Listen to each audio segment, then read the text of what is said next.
Hi, Sarah Sept here along with Mr. Kevin Kennedy. We are here at the Kennedy Law Firm Fort Campbell office location, and we are doing the Conversations with Kevin, and we are so excited to be here. She's fired up tonight. I don't know what got you so happy. Yes. What got you so happy today? I love doing the show. Yeah, well, we love to share, and tonight we're going to share some things that can really make a difference in your life and your family. So feel free to get a piece of paper and a pen and notes and take some things down, because we will have a positive impact on you before this broadcast ends. Absolutely. And tonight we're going to talk about some life advice. Life advice. Yes. Is that what you called this show? Yes, life advice. Yeah, and y'all know Sarah's 20, and so wow, she's got a lot of life advice to share. But really, one thing about Sarah, when she learns something, she does really want to share it. So she's all the time, just like a tape recorder, taking down. So that's good. I can't wait to get into the material. Are you ready? I'm ready. Okay, then you take off and share with what we got going. If you can't change the situation, change your attitude. Okay, what does that mean to you, Sarah? You know, I think everybody finds themselves in a situation that they don't want to be in. We work in the law business. We see people with unfortunate situations all the time. And you know, I think it can be really frustrating for people. But I think one good thing you can do is reframe and say, you know what, Lord, I don't know why you put me here, but I am thankful, and I want you to help me find the joy in this situation. Yes. The truth is, life is full of uncertainty. And you and I sit on the cutting edge of many people's lives. I'm delighted that you get to see it. Why? Because I want you to learn from it. And I want you to teach your friends, your peers, your classmates, people who are in your Connect group. Let me tell you, this is some situations you'll never believe. Now, is it true, Sarah, we see things that are unbelievable Absolutely. every week? Every day. Every day. Every day. It will take your breath away. And then, you know, all the lawyers are here, and we're in the hall at the courthouse in the corridors, and it even shocks them. And you know what else happens? If you've never had the experience to go to the court, you know, the courts are open. And we just had one of our lawyers went through a big murder trial. They did, first degree. First degree. So what that means is you walk in, and if you're convicted, your life is in the penitentiary. So the stakes really go high. So what does that mean to you and I? If you're innocent, you need the best representation that you can get. Absolutely. Because things happen. And so many of these came out of the blue. No one saw it coming. And we have a lot of things that we'd like to share with you. But you know, in that particular case, you could easily call it a felony murder. Let me just digress for 1 second. What is the felony murder? Well, let's just say that Sarah and myself and part of the camera crew are all loaded up. We finish this broadcast. We go to Burger King. Ooh, hello. fancy. And then all of a sudden, somebody in the back seats looks at somebody and puts the fist up. And guess what? In the middle of all this, somebody pulls a gun and someone is killed. Oh, no. So Sarah didn't shoot him. I didn't shoot him. Part of the crew didn't, but somebody did. When someone's killed in the commission of a crime, then we can all be charged and convicted. So it's really easy. So there's some life lessons that come out of that. If it happens, try to get to a lawyer immediately. You're going to have to protect your family. So many times, Sarah, if there's a group of 4, this guy gets a really good lawyer. This guy says, well, I don't need a lawyer. This guy says, I don't want to spend my money on a lawyer. Oh, no. And what happens, the guy with the lawyer goes to try to cut a deal early and get immunity.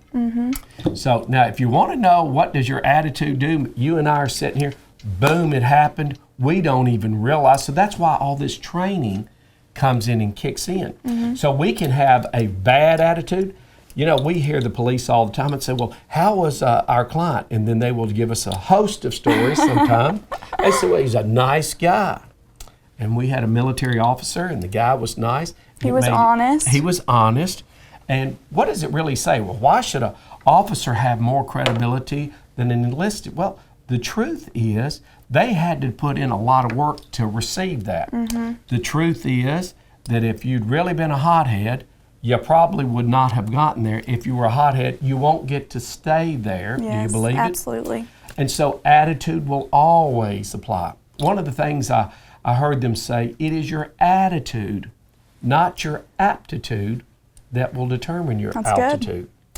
And I think that's true. Compliment you, Sarah. Sarah always has a good attitude. She's very comforting to the clients, and she comes across that she cares, and legitimately, she really does do, care. absolutely. And I say that's the Christian spirit coming out, because we want to make a difference in others' lives. So what can you learn from that life's lesson on attitude? Put it at the forefront. Parents, teach your children. You know, we still see a resistance too, Sarah, people saying yes, sir, and no, sir.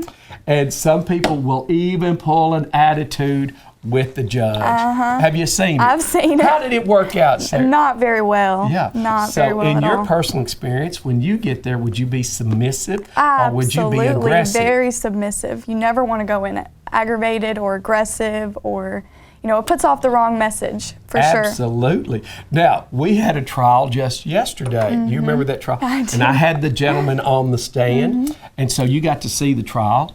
And so how was his attitude? It was very poor. Yeah. Very, very poor. And he expressed himself in an unpleasant manner from the witness stand. Yes, he did. Now, did I handle it or did the judge handle The it? judge handled it. Yeah. Yes. So that And is. they will. And they will. You can count on it. So some of the best advice from myself, the lawyer, and Sarah, the legal assistant, go through there and have a good attitude. In school, at church, especially in the courtroom. Absolutely. Anything else you want to share? Well, let's move on to our next piece of advice. I knew she did. She's always wanted to give some advice. Sarah always advises me. She'll say, Kevin, I don't know if that's your color or not. I said, Sarah. I think this is your color. Okay, You look okay. good. Thank you. Thank you. Go ahead, Sarah. All right. The best thing you can do for yourself in this season of your life is find what makes you uniquely you. God put something inside of every single person that makes you you, and something, I think in today's world, especially with people my age, with social media and all that, it's very easy to compare yourself to somebody else. Come on. And, I think that confidence and self-image is something that a lot of people struggle with. Even the most beautiful people, even the most Come on. charismatic people, I think it still affects everybody to some degree. But, you sit back and you think, God put something inside of me that even He calls good. Amen. God was creating the heavens and the earth, and He called that good. He created something as great as the stars and called those good. Then He created me and said that is very good. Amen. And so I think it's easier to look at God's creation and say, wow, God, that sunset looks so good. Wow, God, you created that so well. Yes. You did that so good. But I think we go through times where we forget that we are also God's creation. And that, He made me good, and I want to bring out the good that He put in me. Touche. I'll give you a high five. You did great. And what we like to say too, I've heard the preacher say that God doesn't make any junk. So what does that really mean? It means that we are unique. Live in your uniqueness. And Sarah and I, we all the same. I say, Sarah, now really, and she's her own person, own Christian lady, has her own personality, her ideas. So then that makes her unique. There is only one. And so, quite frankly, relish in the moment on who you are. Everybody said, well, I wish I was taller. Yes. I wish I was thinner. I wish my hair looked straight. And then others say, I wish my hair was curly. I wish my hair was thicker. I wish my eyes were blue. I wish my please. Wake up. The great creator. He knew what He had in mind when He created you. Now take what you've got and make the most of it. So unique really makes a difference in your life. Take it, celebrate it. One more lesson. Here we go. I heard one of the great brain surgeons. He said there's the 18-40-60 rule. Let me explain. When you're 18, everybody, oh my goodness, everybody's looking at me. How do I look? Do my teeth straight? Are they wide enough? Oh, how's my complexion? At 40, you get to that point, you really don't care. People come out and go to the grocery store. They've been mowing the grass. They're hot. They don't care. And then at 60, reality, a light bulb turns on and says, guess what? Nobody's really talking about, they're not thinking about you. They're thinking about themselves. So what does that really mean? That means that as we go through life, whatever chapter we're in, make the most of it. Make the most of where we are. Serve the Lord with gladness. Come before His presence with singing. Okay, Sarah, that's almost your cue to sing. Are you ready to sing? I'm not ready to sing, no. Yeah. Well, we'll work on that. We'll get us some background singers. Oh, no. Sarah and I, now, believe it or not, we do have a time planned that we're going to put together a song and a little band, and we'll see how good she really is. Oh, I don't know. Okay. I think we want to hear you sing. I can do it, and you know what we'll do? We'll get us some real good backup singers. Golly, go ahead. That's Elvis Presley MO. Watch some of those old guys, they'll do good. All right, what you got? All right, don't be a fancier version of yourself. Just be yourself. God won't anoint another version of you. He will anoint you. I think people go through phases where, they see somebody doing something and it's really working for that person. They think, oh, I'm going to try to do that because it really seems to be working for that person. And, you will never be as good as that person is at being them. There will never be somebody that's as good at being Kevin Kennedy as you are. There will never be somebody that's as good at being Sarah as I am. So just be yourself. Don't try to be the best version of somebody else. Just try to be the best version of yourself. Pretty good. Of course, Elvis was known as the king of rock and roll. So everybody wanted to emulate him. Well, the truth is they want to copy. They want to try to replicate, but they cannot duplicate. You remember God only made one Sarah, one Kevin, and he only made one of you. Yes. So celebrate in it, look at it, be happy with who you are, and make the most of what? Service for the King. So many people get disappointed because, well, this didn't happen. I wanted this relationship, it didn't work, and I tried this business.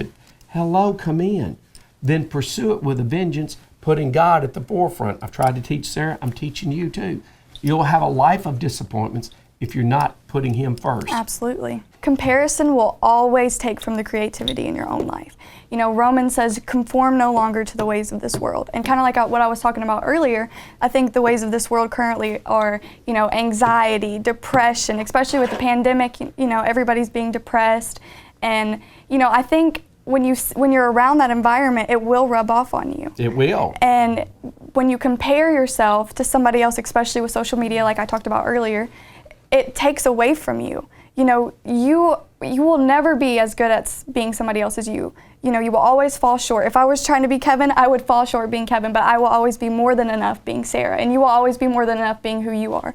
And I think in order to do that, you have to mentally tell yourself, I'm not going to compare myself to that person. When you think that thought, you have to say, you know what?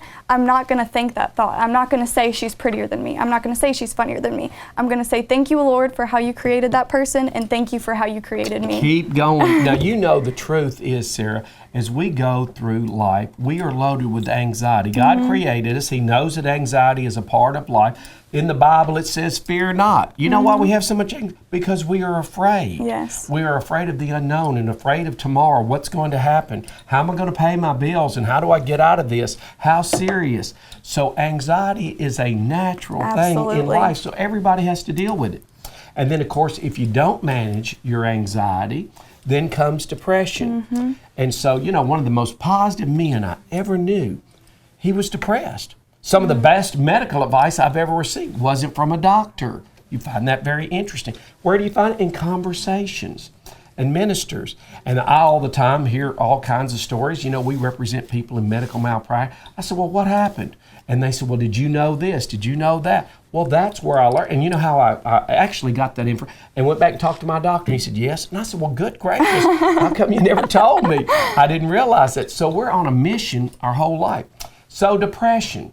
Everybody's listening to us has probably experienced some depression. Absolutely. And how long does it linger? How deep does it go?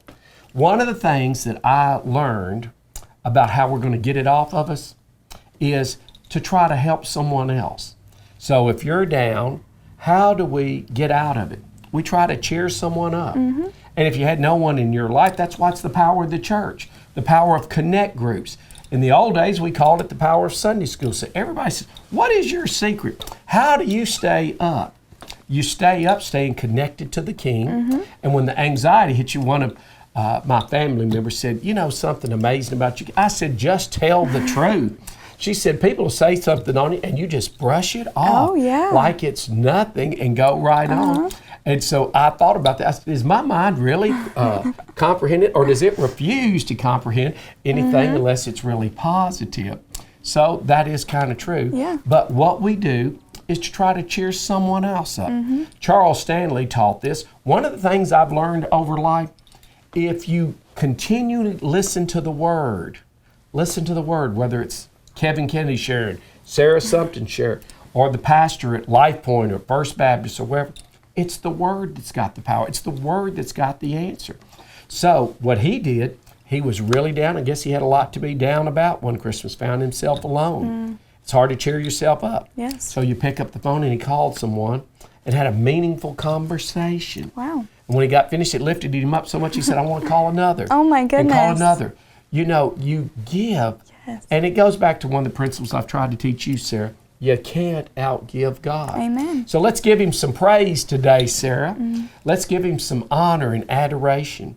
And if we had someone and they were down, then you can do a self-evaluation. Well, I don't have this. Well, don't tell me what you don't have. Tell me what you do have. You got a beautiful smile, and you've got energy and a strong body. You got a great appetite. Let's go get something and have a good time together. Isn't it true? It's very true. So I want to encourage. And remember this. Where does courage come from? God already placed in you and I and everyone around us certain gifts. He's placed in you everything that you'll ever need to be more than a conqueror. That's the word. Greater is he that's in me than he that's in the world. That's the word for those who've accepted Jesus Christ. Now you say, Kevin, you're on the preaching board. I'm telling the truth.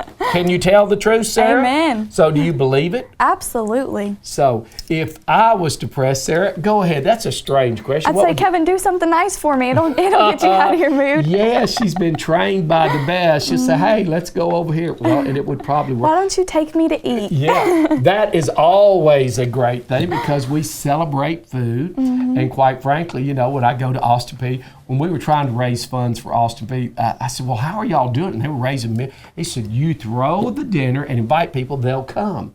And there's a basic nature about us. We don't want to keep taking without giving. So once you learn those formulas, learn the formula, use it well, give God the glory. And so how do we also, a lot of times we work. People say, Kevin, please, my son Kenny got up from the church and he said, you know, on Saturdays when I was a kid, my daddy would sing his favorite hymn. Everybody said, well, what is that? And Kenny would say, we'll work till Jesus comes. Oh, We'll work no. till Jesus No. comes. Oh, yeah.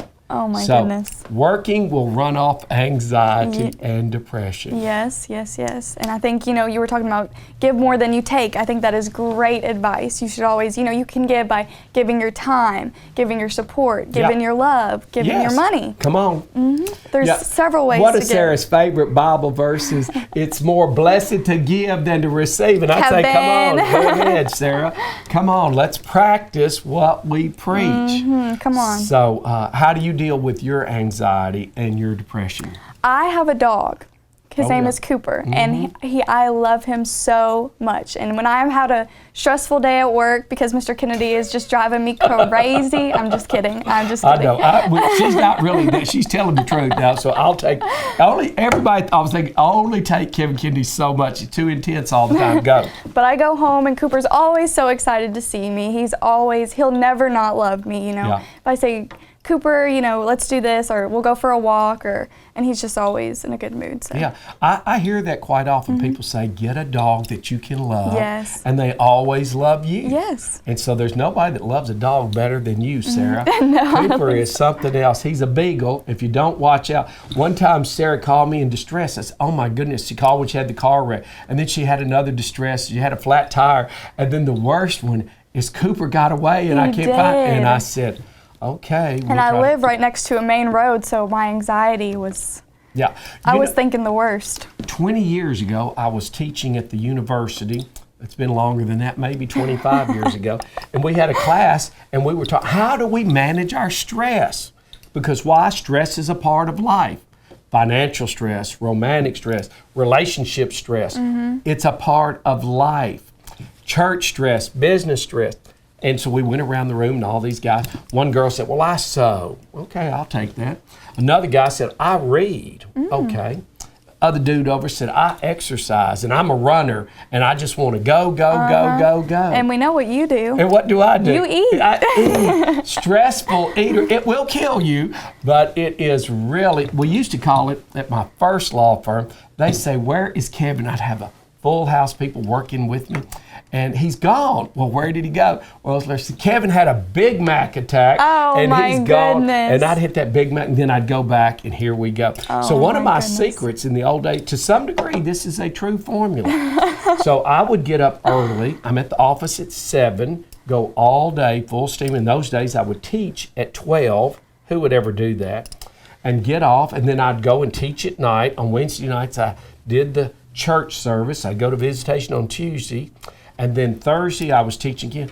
Hello, come in. What are you doing? And then I owned the horse farm and the rentals on Saturday, so hit it all the time. Well, how could you keep going? Big Mac attack. Oh my goodness. But it'll kill you. Yes, That's how you get guys big at Robin. home, do not take dietary advice from Mr. Kennedy. Do not.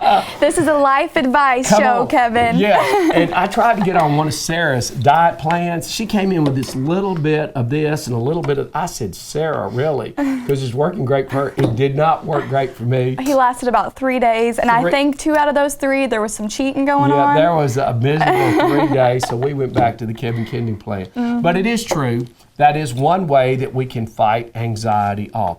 So, you know what else people tell me? I had a guy one time and he came in and I said, dude, you've lost all this weight.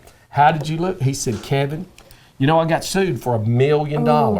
He said, when you get sued for you're going to lose weight too. And of course, we've seen people and they said, Kevin, I've got this criminal charge. They got, whether it was a DUI or domestic assault, their world is crumbling. And they said, I've gone for 3 days. I can't sleep. I can't eat.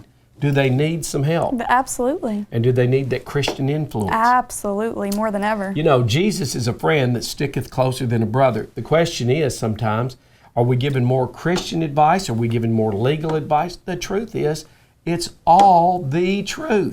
We do our best to help you analyze your problem, give you some suggestions. Not everybody takes our advice. You don't even take all the advice that I give. Well, after that Big Mac advice, I don't think we want all your advice. Okay, I didn't say do it. I said that's what I did. I didn't say do that. So there is a difference. Do as I say and not as I do. Okay. Well, that's really good. What's anything else you want to share? Well, we just love being here, and thank you guys so much for joining. And you know, when I was thinking about as you were going through that, I was thinking about some of those Kevinisms, and one that pops out in my mind is, you know, it comes back. Ain't nothing to it but to do it. And so when we're faced with that challenge, whether it's medical, and I'll say this in life, I don't know what's worse, legal problems or medical problems. And if you live long enough, you will face legal problems Absolutely. and medical problems. And you'll have to, you know, it's agonizing if Sarah got caught and there was a situation and it's a bad misunderstanding. She is agonizing and I would agonize for you. So then we're going to do, and I had so many that come to me and say, Kevin, you've got to do something. And so I give them a little advice and try to calm them down, cheer them up. And then you remember, I have to try to hype people up. We've got these major trials. To bring the best out, I have got to build some confidence in you. I don't give false hope. I give realistic hope. Absolutely. And we get fired up. And one of those cases I remember, a lady's child was on the line. And we were getting ready to walk across the street.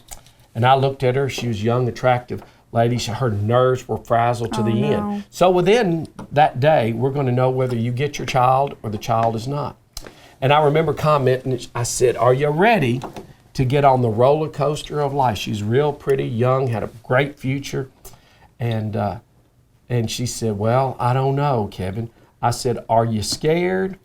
She said, well, I'm not scared as long as I got you. Aww. So she really fired me up with those words. So I wanted to fulfill her expectations. So that's, if you have a lawyer, encourage them, push them. If you really want to tear them down, you know, we talk about the elevator technique. What is the elevator technique? You can bring me up or you can tear me down. How long does it take, Sarah? It does not take long at all. And you know, if we're really affected, and the lawyers are very skilled at words, we take complicated situations and make them simple. We take simple situations and make them complicated. Words are our business. It's the art of words. I told one of the great judges, I said, lawyers intimidate with the written word. And the judge said back to me, she said, Mr. Kennedy, lawyers intimidate with the spoken word. And I remember saying, touche, Judge. I think it's a little bit of both. It is both. And when you become a master of the written word and a master of the spoken word, I'll call you armed and dangerous. Oh my goodness. Yes, because when you go in there and unleash that, and some days we are actually on a roll. Well, what makes that? It's the environment. And you know, when my children were running for president, two of the boys ran for president, Austin Peay. Well, I didn't just turn them loose. I said, well, how does it feel? How's it going? And I would encourage them and I would push them. I'll never forget the story with Kevin Jr. I'd like to share it. So he's there. He's at his third year at Austin Peay. No one had won the presidency of Austin Peay in the third year. It was always the fourth year. Wow. And I said, well, that doesn't mean we can't do it. And so remember what I said, we can't do it. It's you and me. That's the power of Sarah. She is a mighty, mighty woman of God, and I still believe that. I'm glad that you're sharing today. So Kevin Jr. was there, and he said, oh, Dad, I knocked on every dorm at the university. I am wore out. Wow. He said, now, Dad, they've got a basketball game going tonight, but I just don't have the energy to go. Hear me again. This is when a dad spun around. It's one of the most profound moments in our life. That's why I wanted to share it with you. And I turned KC around and I said, son, the truth is most boys would tell me they can't do it, but you're not most boys. Wow. So you get up, go hit them again. Don't make any excuses. You show them what you're made of. And of course, he heard that and he went out. The next day was the election and he won. Well, what did he really win? He won the election for himself and our family. That was great. He was a great leader. We helped the student government in some critical times for Austin Peay, and many students benefited from his leadership. He also inspired his brother Kenny, and years or so later, Kenny said, if Kevin Jr. can do it, I'll do it. Oh, my goodness. And so I tried to fire him up, gave him some tips on the speech. Yes. Yes. Yes. And I said, and my brother Bruce, he works on me. Bruce, I was always a champion public speaker in the 4-H club, and that helped me when I was young.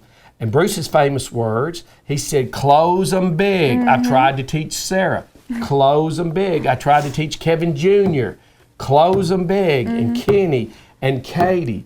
And you know, Katie went on, became Miss National Team. Wow. And was Miss Tennessee High. So close them big. You know, it's the clinch moments.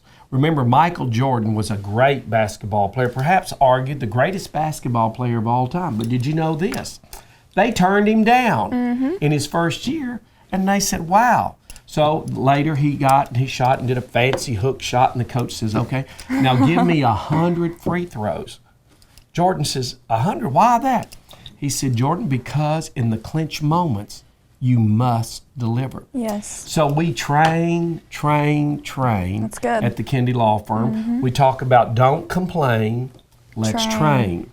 And so if we train all the time in the clinch moments, our instincts kick in. Just like a soldier, just like a automobile salesman, the clinch moments, it will kick in. Absolutely. So we've been trained in the law, and flags go off when someone tries to scoot away from the straight and narrow. You know, I also thought about the Bible. It always is indicative. I apply the Bible to everything, teach you to do the same. The Bible says there's two roads, Sarah.